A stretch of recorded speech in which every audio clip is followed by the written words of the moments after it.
हे friends hi. तो आज हम पढ़ेंगे ऋग्वेद का 10वां मंडल, क्योंकि कल हमने 9वां पढ़ा था। तो बिना टाइम वेस्ट के शुरू करते हैं। इस मंडल के ऋषियों को महासुक्ता या क्षुद्र सुक्ता कहा जाता है। ठीक है, किस मंडल के? 10वें मंडल के। जैसे मैंने आपको बताया था ना कि 9वें वाले को पवमान्य कहा गया और पहले वाले को शतरुचीना कहा गया। और जो है अलग अलग, जैसे कि 2 से जो 7 मंडल है उनको वंश मंडल कहा गया।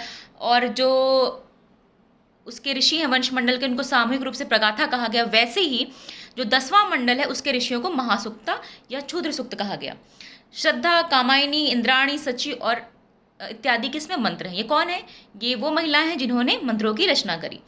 अब हम ये देखेंगे 10वें मंडल में हमें याद करने क्या क्या मतलब क्या है जो याद करने लायक है। तो आपको जिससे सवाल उठेंगे, ठीक है। तो आपको ध्यान रखना है कि इसमें पुरुष सूक्त किसकी बात करें हम 10वें मंडल की, ऋग्वेद के 10वें मंडल की। पुरुष सूक्त, नासदीय सूत्र, नदी सूक्त, धूतकर, जुआरी का विषाद सूक्त, जुआरी की पत्नी का विलाप, हिरण्य गर्भ सूक्त, वाक सूक्त और सूर्य सूक्त इसी मंडल में है। ठीक है।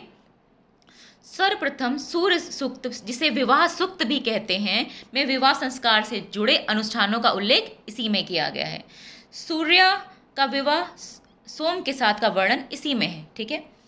और पति को पत्नी के साथ रहने तथा प्रजा समृद्धि के लिए इसमें उपदेश दिया गया है।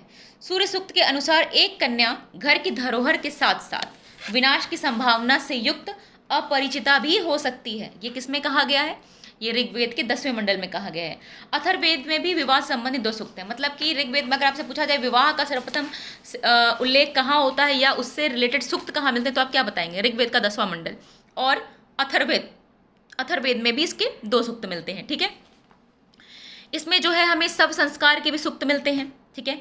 इसमें एक लाइन मेंशन है कि जिस प्रकार माता अपने पुत्र को वस्त्र से ढक देती है, उसी प्रकार भूमि तुम भी शव को अपने में आच्छादित कर लो। ठीक है। मैं आपको ये सब चीज़ें डीप में इसलिए बता रही हूँ कि यूजीसी आप सवाल बहुत टफ तरीके से पूछती है। वो कहीं से कुछ भी पूछ सकती है, कोई भी लाइन दे सकती है, इसलिए आपको सब याद रखना है।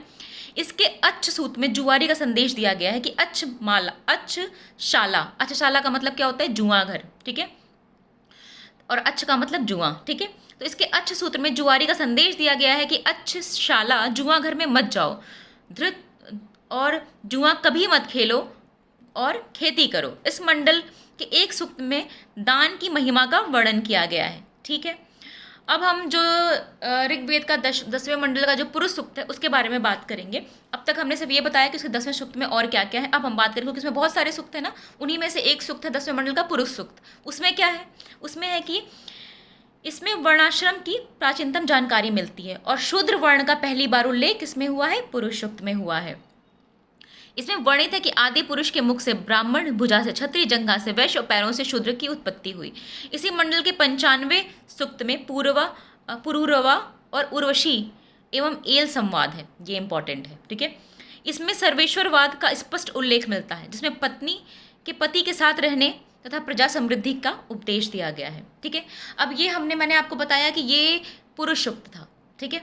अब नासदी सूक्त देखते हैं। इसी में सबसे पहली बार निर्गुण ब्रह्मा की चर्चा की गई है। इसमें ब्राह्मण सृष्टि की उत्पत्ति का दार्शनिक वर्णन है।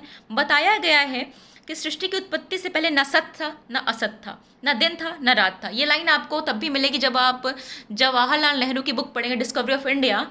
तो उनमें भी ये लाइन्स मिलती है कि न सत था, न असत था, न सृष्टि की उत्पत्ति से पहले, न दिन था, न रात था। ठीक है। तो क्या था? तो ये लाइन कहाँ हमें मिलती है? ये हमें नासदी सूत्र ऋग्वेद के 10वें मंडल से मिलती है। ऐसे ही ऋग्वेद में वर्णित जो हिरण्य गर्भ सूक्त का संबंध भी ब्रह्मांड की उत्पत्ति से है। ठीक है। तो अगर ब्रह्मांड की उत्पत्ति की बात की जाए तो हम 2 सूक्त को याद रखेंगे, नासदीय को और हिरण्य गर्भ सूक्त को। ये सूत्र नहीं है, ये सूक्त है। ठीक है। तो ऋग्वेद में वर्णित जो बातें हैं वो मैं नेक्स्ट वीडियो में डिस्कस करूंगी, क्योंकि ताकि वीडियो लंबा ना हो जाए और आप बोर ना हो जाए। सी यू देन।